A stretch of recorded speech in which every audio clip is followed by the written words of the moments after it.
muna natin agad-agad itong ano ni VP Sara sa atin, yung kanyang mensahe sa atin sa mga nangyayari ngayon at ano na ba yung mga ginagawa ng kanyang opisina, ano na ba yung mga nagawa ng kanyang opisina, ilalahad niya rito sa video na ito.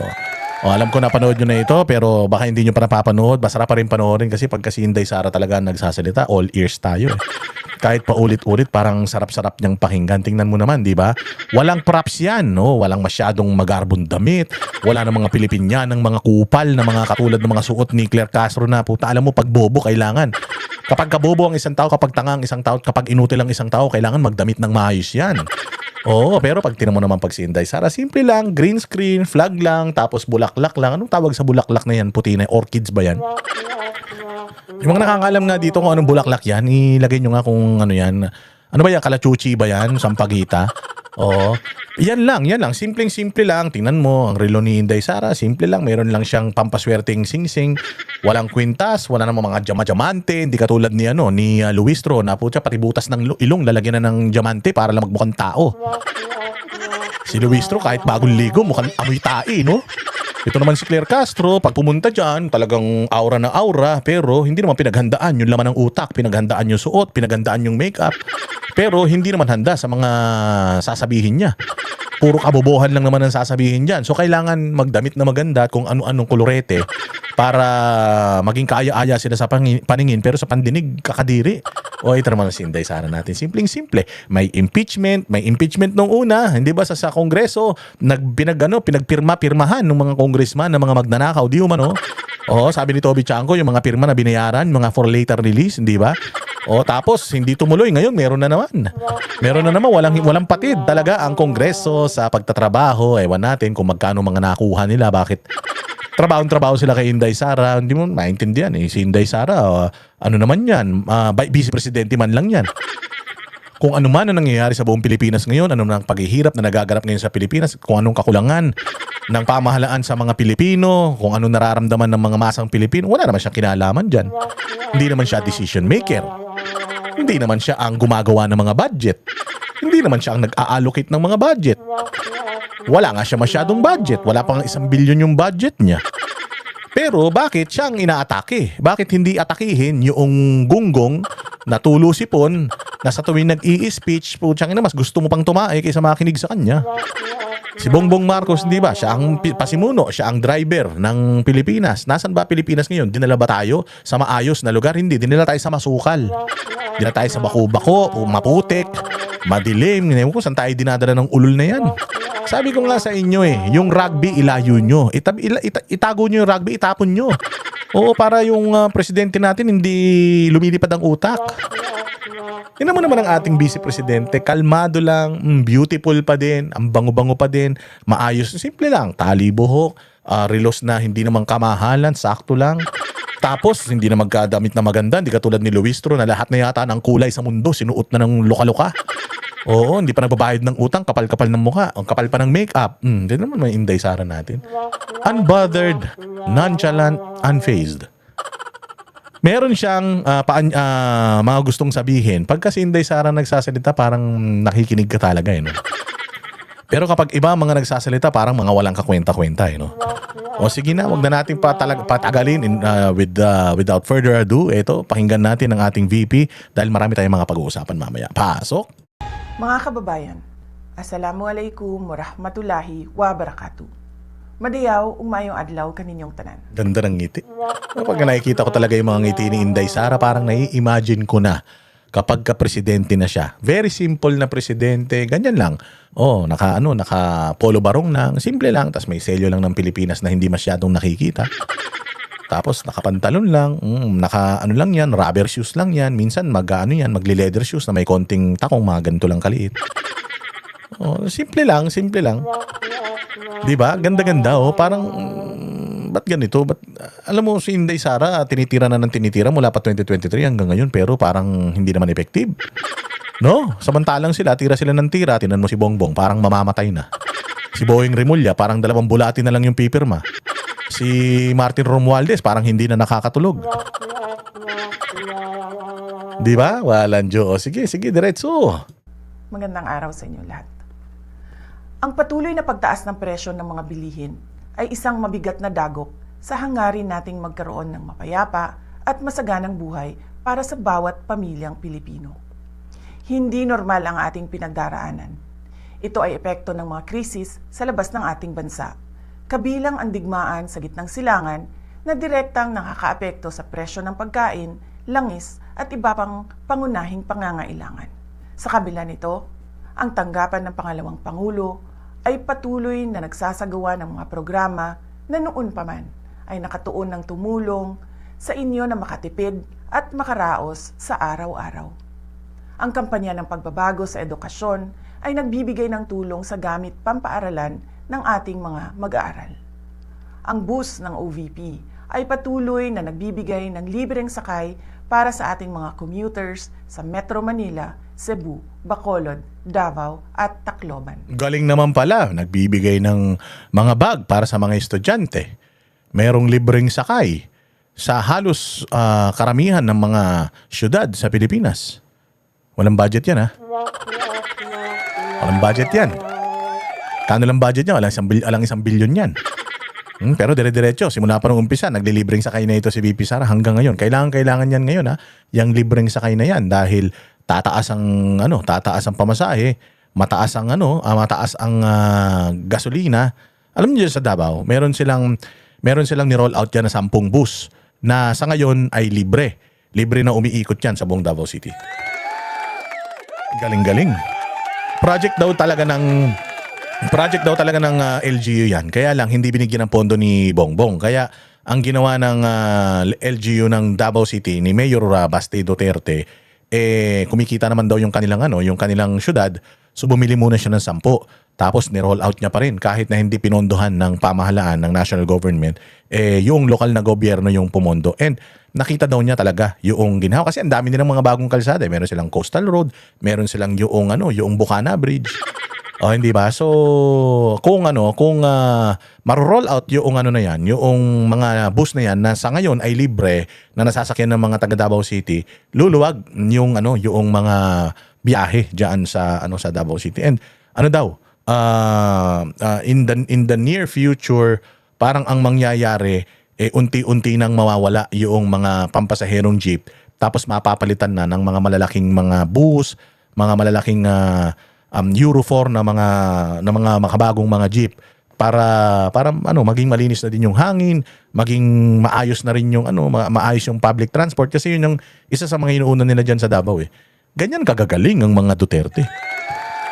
Kahit walang budget, kahit na walang pondo galing sa national government, talagang ginagawa nila yung kanilang makakaya. And yan yung standards na sinet ni Pangulong Duterte na na minana ni Inday Sara na ngayon ay ginagawa ni Mayor Baste Duterte diyan sa Davao. Ayaw niyo magkaroon ng ganyan sa Pilipinas? Ayaw niyo magkaroon ng ganyang mga leader sa buong Pilipinas? Pwede naman silang hindi na sila natatalo sa Davao eh. Pwede na silang mangurakot, 'di ba? Pwede na silang magmaasim, pwede na silang magmasungit. Pero alam nyo si Mayor Baste, katulad ng ginagawa ni Pangulong Duterte, personal siyang pumupunta sa mga barangay, yung mga malalayong barangay kahit na dumaan sila ng ilog. Personal siyang nagpupunta roon, tapos umuupo siya doon sa barangay, and then yung mga residente sa barangay, kinakausap niya at tinitingnan niya kung ano yung kanyang matutulong. Kasi si Pangulong Duterte noon, meron siyang yung isang beses yata isang linggo diyan sa mismong City Hall, naglalagay siya ng lamesa sa labas tapos pipila yung mga tao. Yung mga kailangan ng tulong, yung mga kailangan ng kung ano-ano, mga tanong, may mga maliliit na suliranin na kaya namang solusyonan agad-agad o kung may maliit na pangangailangan, kaya namang punan agad-agad ng lokal na pamahalaan, ginagawa ni Pangulo. Pero si Baste, ang ginagawa niya, ini-schedule niya. Bukas, dito ako sa barangay na to, sa isang bukas, dito ako sa barangay na to, siya mismo ang nagpupunta dun sa mga barangay para malaman personal kung ano yung mga kanilang pangangailangan. Kung galing, di ba? Galing! Ganyan yung ginagawa ni Inday Sara, kaya umiikot si Inday Sara sa buong Pilipinas para maintindihan kasi bawat probinsya, iba-iba problema niyan, iba-iba priorities ng mga tao, bawat ethnicity, iba-iba yung nila iba-iba yung kanilang mga suliranin, bawat rehiyon. Kaya kailangan mo talagang pumunta roon. Hindi ka dapat umasa lang sa mga sekretaryeng nilalagay mo doon, mga opisina nilalagay mo roon kasi hindi mo rin alam Kailangan ikaw mismo, para maintindihan mo, ikaw mismo yung pupunta, ikaw mismo yung iikot. Yan ang ginagawa ni Inday Sara, ginagawa ni Pangulong Duterte noon, ginagawa rin yan ni Mayor Baste Duterte ngayon. Ayaw nyo ng ganyan? Ayaw nyo ng ganyang klase ng mga leader? O ano pa? Ang Magnegosyo Taday ay magpapatuloy upang mapunan ang kapital ng maliliit na negosyo. At ang rice boxes ay patuloy na ipinamamahagi sa mga nangangailangan, lalo na sa panahon na tulad ngayon. Kasabay nito, nagpapatupad din kami ng mga cost-cutting measures sa loob ng aming tanggapan upang matiyak na mas maraming pondo ang mapupunta sa direktang tulong sa taong bayan. Hindi na itutuloy ng OVP ang pasidungog at kasarilayan sa buwan ng Hunyo. Ang mga ito ay dalawang malalaking pagtitipon para sa LGBTQ community at para sa Year 4 Accomplishment Report ng aking termino. Sa halip ay nakalaan sanang pondo para sa mga nasabing aktibidad ay idadagdag na lamang sa budget ng RICE project. Sa mga darating na buwan, inaasahan na Ganyan dapat. Ganyan dapat. Hindi katulad nung nangyari nung nakaraan. Nagkaroon ng gera doon sa Middle East. Tapos may mga Pilipino na nangangailangan na mapauwi sila sa Pilipinas. Tapos ang unang ginawa ng unang ginang, nagpa-party. Nagpa-fireworks display. Hindi ba yan? Hindi sinasabi ni Loren Legarda kahapon. Sabi ni Loren Legarda, tigil nyo na yung pagpa-party. Tigil nyo yung pamamasyal. O hindi ba ganyan ang ginawa ni Bongbong Marcos habang may problema nung nakaraan, 'di ba? Nagpunta ng Amerika. Nagpunta ng Amerika, nag-speech doon sa UN habang yung mga world leaders hindi umattend doon dahil kailangan nandoon sila sa mga bansa nila dahil nga dito sa gera na nangyayari diyan. Siya nandoon. 2 eroplano daw sila kasama na naman yung mga tsuwariwap niya. Punta na naman doon 3 araw. Ginawa nyo dun. Magkano na naman ginastos nyo dun? Ilang piraso kayo? Pagkain ninyo, gasolina ng eroplano ninyo, renta dun sa eroplano, tapos hotel nyo. Imbis na sana yung pera na yan, di ba? Yung pera na yan, ginagamit natin ngayon para punan o tugunan yung mga problemang kinakaharap natin. Hindi nyo nagawa. Pero si Inday Sara, kahit na maliit na halaga lang, yung matitipid nila, pero yung maliit na halaga na yun, mapupunta sa serbisyo, mapupunta rito sa mga programa niya, kahit papaano, kaysa mapunta sa mga sikmura nila, sa mga buffet doon, sa mga parting sinasabi niya, mapupunta sa taong bayan. Ganyan ang leader. Inuuna yung taong bayan, hindi yung sarili. Walang ganyan si Bongbong Marcos. Pasyal ng pasyal. Hanggang ngayon, pasyal ng pasyal. Lalong magiging mahirap ang sitwasyon sa pagkain dahil sa banta ng El Nino mula sa Abril hanggang Hunyo at posibilidad ng pagbaha mula Hulyo hanggang Setyembre dahil sa bagyo at pag-ulan.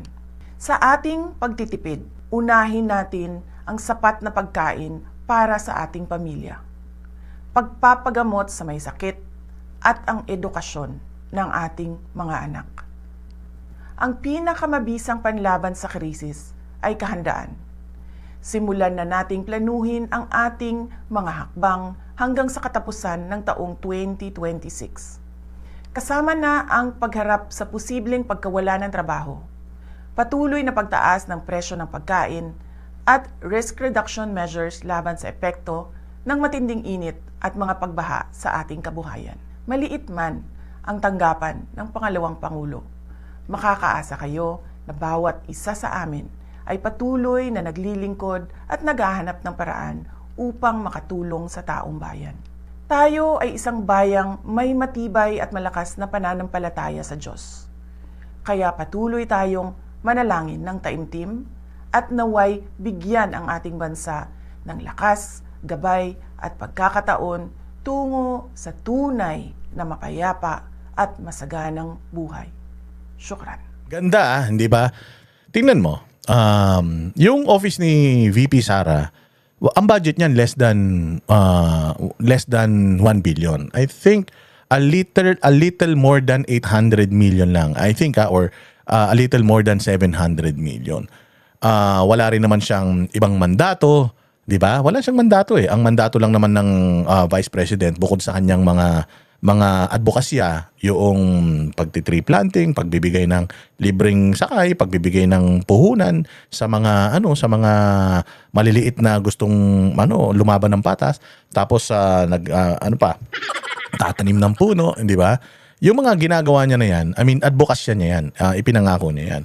And kinukuha niya yung budget diyan doon sa napakaliit na budget nila. Walang ipinangako si Inday Sara sa atin. Dito sa video na to, wala siyang ipinapangako sa atin Hindi siya nangako ng langit at lupa, hindi siya nangangako na walang problema ang Pilipinas, maayos ang Pilipinas, maganda Pilipinas, huwag kayong mag-alala na ang Pilipinas ay maganda ang ano natin, ang nangyayari sa bayan, ganyan, kahit na durug na tayo sa mahal ng presyo ng bilihin, mahal ng gasolina, bumabagsak ang halaga ng piso, tumataas ang krimen. Wala siyang ipinangako, pero ang maganda rito, sinabi niya na bagamat maliit ang aking opisina and bagamat hindi naman kami talaga makakatulong sa problema ng bayan natin dahil hindi ko naman trabaho yun, hindi rin naman nila hinihingi yung opinion ko kung anong mga measures ang gagawin natin, plano, di naman nila ako kailangan. Rest assured na itong opisina ko, magtatrabaho kami ng walang patid. Magbibigay kami ng mga serbisyo na mga nasimulan namin. Tapos magtitipid kami. Ipakikita namin sa inyo na yung paghihirap na dinadaanan ninyo, kasama nyo kami.